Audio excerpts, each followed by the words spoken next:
ये क्या पार्टी की चेयरमैनशिप से दस्तबरदार होकर, यानी इलेक्शन ना लड़ने का फैसला करके, बैरिस्टर गौहर खान को आगे करके खुद चेयरमैन पीटीआई यानी खान साहब सियासत से आउट हो गए?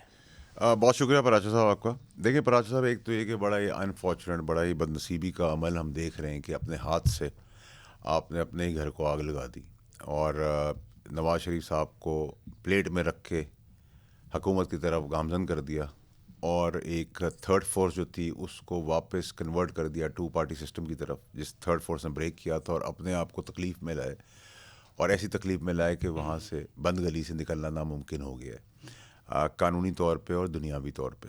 अल्लाह की ज़ात तो सब कुछ कर सकती है। और फिर सो मच हो कि आपको अपनी चेयरमैनशिप से भी हाथ धोना पड़ जाए। और इसका जो काउंटर इफेक्ट्स हैं वो ये कि जो पार्टी तितर बितर हुई थी उसके अब इतने छोटे छोटे टुकड़े हो जाएंगे कि उसके अंदर इतने सारे ग्रुप्स बन जाएंगे। क्योंकि हमारे वहाँ जब तक मैं पार्टी में था, मैंने 14-15 साल खान साहब के साथ काम किया। खान साहब भी तहरीक इंसाफ है और तहरीक इंसाफ भी खान साहब है। ना हमें कोई वोट, ना हम में से कोई लीडर था जिसको वोट पड़ा था। वोट नहीं, अभी वो आउट हो गया आपकी। देखिए लॉयर्स का मैं आपको बता देता हूँ, लॉयर्स का एक ग्रुप बन गया।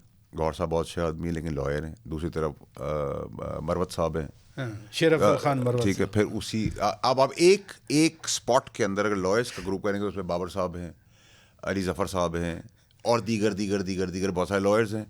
फिर बहन हैं, फिर बेगम साहब हैं, फिर शाह महमूद हैं, फिर वर्कर्स हैं, परवेज इलाही हैं, फिर पीपल्स पार्टी है जो नज़र लगा के बैठी है कि स्प्रिंटर ग्रुप में से हमारी तरफ कौन आता है, क्योंकि उनको KPK और साउथ पंजाब और बलूचिस्तान से कुछ नहीं मिल रहा।